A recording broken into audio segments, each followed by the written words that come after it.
ఖమ్మం జిల్లా కూసుమంచి పురాతన శివాలయానికి ఎంతో పేరు ప్రతిష్టలతో పాటు నిత్యం పూజలు అందుకుంటున్న చరిత్ర ఉంది. కాకతీయుల కాలం నాటి శ్రీ శ్రీ శ్రీ గణపేశ్వర దేవాలయానికి చాలా విశిష్టత ఉంది. ఇక్కడ కాకతీయుల కాలం 11వ దశాబ్ద కాలంలోనే కాకతీయులు నిర్మించినటువంటి ఒక ప్రత్యేకమైనటువంటి ఒక రాతి కట్టడాలు నిర్మించినటువంటి ఒక శివాలయానికి చాలా ప్రాముఖ్యత ఉంది. కానీ ఆనాటి నుంచి 2000 సంవత్సరం వరకు కూడా ఇది కొన్ని సంవత్సరాల పాటు దేదీప్యమానంగా విరాజిల్లుతూ భక్తులకు వరాలు ఇచ్చినటువంటి కొంగు బంగారంగా ఉన్నటువంటి శ్రీ శ్రీ శ్రీ గణపేశ్వర ఆలయానికి మాత్రం చాలా చరిత్ర ఉంది. దీనికి సంబంధించి తర్వాత అనతి కాలంలో రాజరికపు కాలం నుంచి తర్వాత మొఘల సామ్రాజ్యం వచ్చిన తర్వాత దీని చాలా వరకు కూడా ప్రసిద్ధి తగ్గిపోయింది. అక్కడ భక్తులు కూడా పూజలు చేసుకోవడానికి కూడా చాలా క్లిష్టతరమైన పరిస్థితులు నెలకొంది. కానీ తర్వాత 2000 సంవత్సరం నుంచి కూడా మొదలుకుంటే ఇక్కడ స్థానికంగా అప్పుడు ఉన్నటువంటి వీరప్రతాప్ రెడ్డి సిఐ ఆయన యొక్క ప్రోద్బలంతో శివుడు ఆయన కళలోకి వచ్చి ఈ యొక్క శివాలయానికి నిత్యం దీనికి అప్పుడు జంగిల్గా ఉన్నటువంటి ఈ యొక్క శివాలయానికి మొత్తం పూర్తిగా పూర్వవైపు తీసుకొచ్చే విధంగా ఆయన కళలో ఈ ఉన్న శివుడు ఆయన కళలో కనిపించేసి ఈ యొక్క శివాలయాన్ని అందుబాటులో తీసుకురావాలి,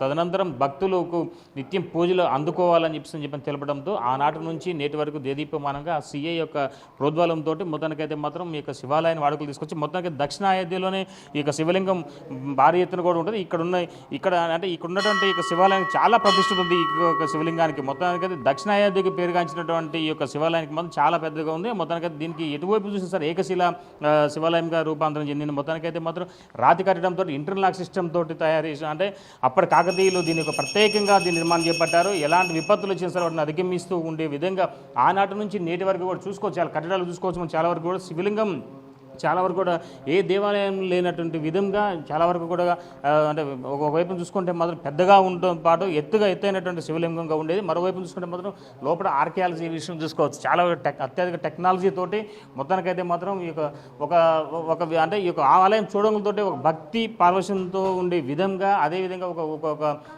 భక్తి ఉట్టిపడే విధంగా ఈ యొక్క ఆనాటి రూప శిల్పులు మొత్తానికైతే రూపకల్పన చేసిన నేపథ్యం అయితే ఉంది. మొత్తానికైతే దీనికి సంబంధించి ఈ పూజారులు ప్రధాన అర్చకులు మనతో పాటు ఉన్నారు. మనం చూద్దాం, ఒకసారి మాట్లాడి చూద్దాం దీనికి ఉన్న ఆలయ యొక్క విశిష్టత ఏంటి, ఈ శివాలయంకి ఉన్న ప్రాముఖ్యత ఎలా ఉంటుంది, ఆ కాకతీయుల కాలం నాటి 11వ దశాబ్దంలో నిర్మించినటువంటి యొక్క శివాలయంకి ఉన్నటువంటి గొప్పతనం ఏంది, దీంతో పాటు ఆనాటి నుంచి ఈనాటి వరకు ఎలాంటి ఇక్కడ పూజలు అందుకుంటా ఉంది, ఎలాంటి భక్తులకు వరాలు అందుతున్నాయి, దానిపై మనతో ప్రధాన అర్చకులు మనతో పాటు ఉన్నారు. మనం మాట్లాడి చూద్దాం ఒకసారి అసలు ఎలా ఉంది, ఎంతమంది ఇక్కడ నిత్యం వస్తూ ఉంటారు. ప్రతి సోమవారం కూడా అత్యధికంగా భక్తులు వచ్చేసి ఇక్కడ పూజలు అందుకుంటూ ఉన్నారు మొత్తం శివునికి. మొత్తం మరోవైపు చూసుకుంటే మాత్రం వివిధ ప్రాంతాల నుంచి కాకుండా చాలా వరకు హైదరాబాద్ నుంచి మొదలుకొని ఒకవైపున రాజమండ్రి వైపు కాదు, మరోవైపున రాముడి నడియాడిన భద్రాచలంకి వెళ్ళిన సమయంలో కూడా చాలా వరకు కూడా భక్తులు ఈ యొక్క ప్రాంగణానికి వచ్చేసి సందర్శిస్తుంటారు. దీనికి సంబంధించి ఇప్పుడు దీనికి ఇక చరిత్ర తెలుసుకునేందుకు ఆలయ ప్రధాన పూజ మన అర్చకులు మనతో పాటు మనం ఒకసారి మాట్లాడు చూద్దాం. సార్ చెప్పండి, జనరల్గా దక్షిణ అయోధ్యలోనే పవిత్రంగా ఉన్నటువంటి అంటే పేరుగాంచినటువంటి ఈ యొక్క కూసుమంచిలో ఉన్నటువంటి శ్రీ శ్రీ గణపేశ్వరాలయానికి చాలా చరిత్ర ఉంది. కాకతీయుల కాలం నాటి 11వ దశాబ్దం నిర్మాణం చేసినటువంటి యొక్క శివాలయానికి ఎక్కడ లేని విధంగా ఇక శివలింగం కూడా చాలా పెద్దగా ఉంటూ తర్వాత అనంతరం కాకతీయుల కాలం నుంచి చూసుకుంటే కానీ మొఘల్ సామ్రాజ్యంలో వచ్చిన వరకు కూడా కాస్త దీనికి ఉన్నటువంటి పవిత్రత కావచ్చు, వాళ్ళకు డిస్టర్బ్ చేయడం కావచ్చు. తర్వాత మరలా 2000 సంవత్సరంలోనే ఇక సిఐ ఇక్కడ వీరప్రతాప్ రెడ్డి యొక్క ఆధ్వర్యంలో దీన్ని మళ్ళీ పూర్వవైపు తీసుకొచ్చే విధంగా ఇక్కడ పూజలు అందుకుంటా ఉంది. ఎలా ఉంది దీనికి సంబంధించి? ఈ దేవాలయము క్రీస్తకము 11వ శతాబ్ది కాలంలో కాకతీయ రాజు అయినటువంటి గణపతి దేవుడి కాలం నిర్మాణం గావించబడ్డది. నాటి నుంచే కొన్ని వందల సంవత్సరాలు ప్రజ్ఞానపడి ఉన్న కాలంలో ఆనాడు 2000 సంవత్సరంలో సిఐగా ఉన్నటువంటి సాధు వీరప్రతాప్ రెడ్డి గారి యొక్క ఆధ్వర్యంలో అలాగనే గ్రామస్తుల సహాయ సహకారంతో దీన్ని పునరుద్ధరణ గావించినారు. నాటి నుంచి నేటి వరకు కూడా దినదిన ప్రవర్ధమానమవుతూ ఉన్న దేవాలయానికి మణిమాన్యాలు ఏవి కూడా లేని కారణముగా భక్తుల సహాయ సహకారం నడుస్తూ ఉన్నది. అలాగనే 2003 సంవత్సరంలో ధ్వజస్తంభ ప్రతిష్ఠ గావించినారు. నాటి నుంచి నేటి వరకు కూడా ప్రతి కార్తీక మాసంలోనూ అలాగే శివరాత్రి ఉత్సవాలకు కూడా సుమారుగా 70-80 వేల మంది భక్తులు దర్శించుకుంటూ ఉంటారు. ఇది అంతా కూడా రాతి కట్టడము ఒక విధంగా చూసినట్లయితే నక్షత్రాకారంలో కనపడుతూ ఉంటుంది. అలాగే మరొక యాంగిల్లో చూసినట్లయితే ఇది లింగాకార ఆకృతిలో కనపడుతూ ఉంటుంది. పెద్ద పెద్ద బండరాలతో నిర్మాణం గావించినారు. దీని నిర్మాణానికి శాండ్విక్ టెక్నాలజీ అనేటువంటి ఒక సూత్ర ప్రకారముగా ఒక రాయికి గుంట, ఒక రాయికి బొడ్డెలాగా పెట్టేసి ఇంటర్లాకింగ్ సిస్టమ్ తోటి దీని నిర్మాణం గావించినారు. అలాగనే ఈ మధ్యలో ఏప్రిల్ 6వ తారీఖు నాడు కాకతీయ యువరాజు అయిన 21వ యువరాజు కూడా మన దేవాలయం దర్శించుకున్నారు. వారికి కూడా ఈ దేవాలయ విశిష్టత చెప్పడం జరిగింది.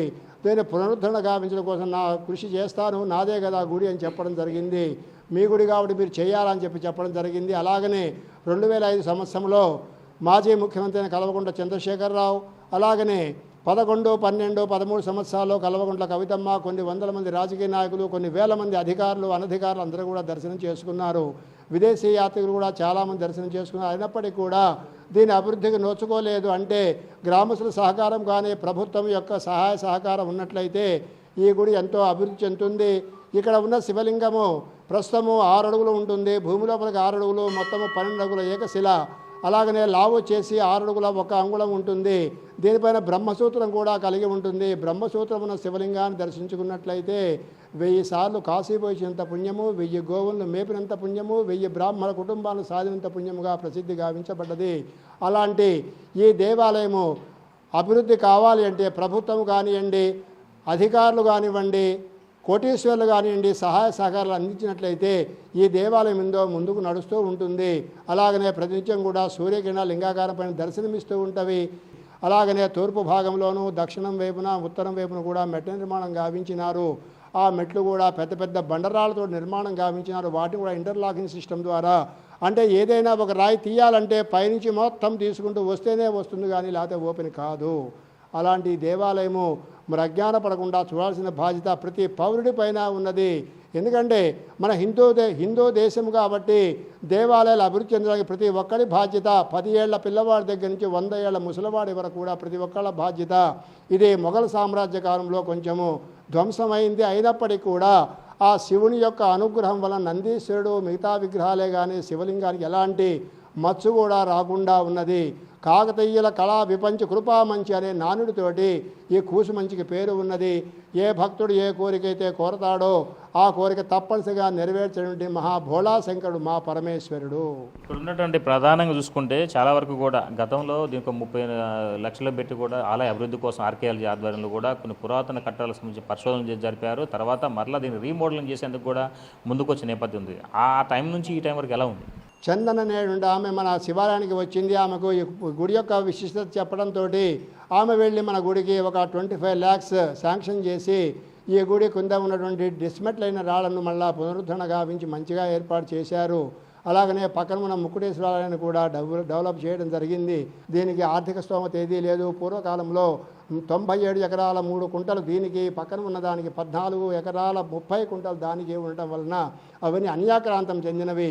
ఆ అన్యాక్రాంతమైన భూమిని తీసుకురావాలి అని చెప్పి 10 ఏళ్ల క్రితమే మన దగ్గర పనిచేసినటువంటి ఒక ఎస్పీ గారు పనిచేసినటువంటి ఆయన ప్రత్యేక శ్రద్ధ తీసుకొని చేశాడు. అయినప్పటికీ ఫలితం లేకుండా అయిపోయింది. ప్రస్తుతం దాన్ని మళ్ళా పునరుద్ధరణ గావించి తీసుకొని వచ్చినట్లయితే గుడి యొక్క అభివృద్ధికి ఆ యొక్క భూములే మనకు ఆధారంగా ఉంటాయని చెప్పి నా యొక్క విజ్ఞప్తి. జనరల్గా ధూపదీప నైవేద్యంతో ఈ యొక్క ఆలయానికి మరి కొంతమంది భక్తుల యొక్క సహకారంతో విరాజిల్తూ ఉంది. మరోవైపు దీనికి ఉన్నటువంటి ఆస్తులు కావచ్చు, అంటే పొలాలు కావచ్చు, ఇవన్నీ కూడా అనేకరాంతం అయిపోయినాయి. అసలు వీటిపై ప్రభుత్వం దృష్టికి కానీ జిల్లా మంత్రుల దృష్టికి కానీ తీసుకెళ్లిన సందర్భాలు ఎన్నిసార్లు ఉన్నాయి? దాన్ని డెవలప్ చేయాల్సిన బాధ్యత కేసీఆర్ గారి దృష్టికి కూడా పోయింది. తర్వాత ఇది యొక్క మన 1000 స్తంభాలు కూడా ఎలాగైతే ఐక్యరాజ్య సమితిలో ఉన్నదో అలాగనే దానిలాగా కూడా దీన్ని కూడా ఇంటర్నేషనల్ టూరిజం లాగా చేయాలని కూడా ప్రపోజల్స్ పంపించడం జరిగింది. నేనే వాళ్ళకి లెటర్ రాసి పంపించాను. వాళ్ళు కూడా దీన్ని పరిశీలనలో ఉంచినటువంటి దాఖలాలు చాలా ఉన్నవి. మొత్తంగా చూసుకోవచ్చు. దీనికి సంబంధించిన ఆలయానికి చాలా వరకు కూడా ప్రతి సోమవారం కూడా భక్తులు చాలా వరకు వస్తూ ఉంటారు నేపథ్యం ఉంది. దానికి సంబంధించి భక్తులతో మనం ఒకసారి చూద్దాం. ఎలా ఉంది ఇక్కడ శివాలయానికి సంబంధించి? మీరు ఎన్ని సంవత్సరాల నుంచి చూస్తున్నారు? మీరు ఎక్కడ, ఏ గ్రామం మీరు? అది మరిపడ బంగ్లా, రంగారెడ్డి మరిపడ బంగ్లా. చాలా పురాతన కట్టడాలు ఇది. ప్రతి సోమవారం అట్లా వచ్చిపోతుంటాను. అందరు చెప్తుంటారు బాగుంటుంది. ఒక చాలా 5 అడుగుల విగ్రహం. చాలా కట్టడాలు పడబడిపోయింది, మళ్ళీ దీన్ని రీకన్స్ట్రక్షన్ చేసి బాగా చేస్తున్నారు. అర్చకులు కూడా బాగా చూసుకుంటున్నారు. టెంపుల్ బాగుంది, డెవలప్మెంట్ బాగుంది. ఒకప్పటికంటే ఇప్పుడు బాగుంది. అది మరిపేడ బంగ్లా. నేను ఇప్పుడే ఫస్ట్ టైం రావడం. చాలా బాగుంది. ఏకశిల విగ్రహం ఎక్కడా లేదు మన దక్షిణ భారతదేశంలో. దర్శించుకున్న తర్వాత చాలా ప్రశాంతంగా అనిపిస్తుంది.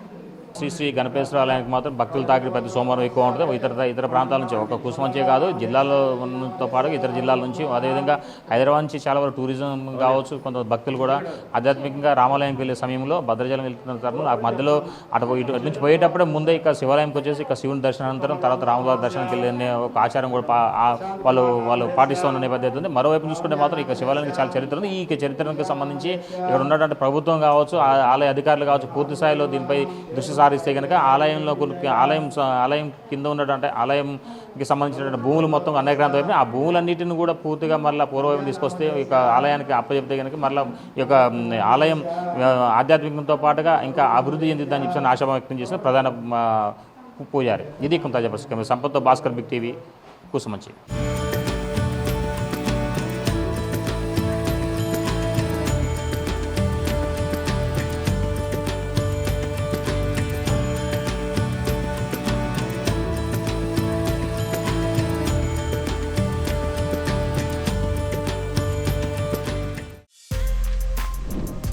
For more videos like this, subscribe Big TV channel.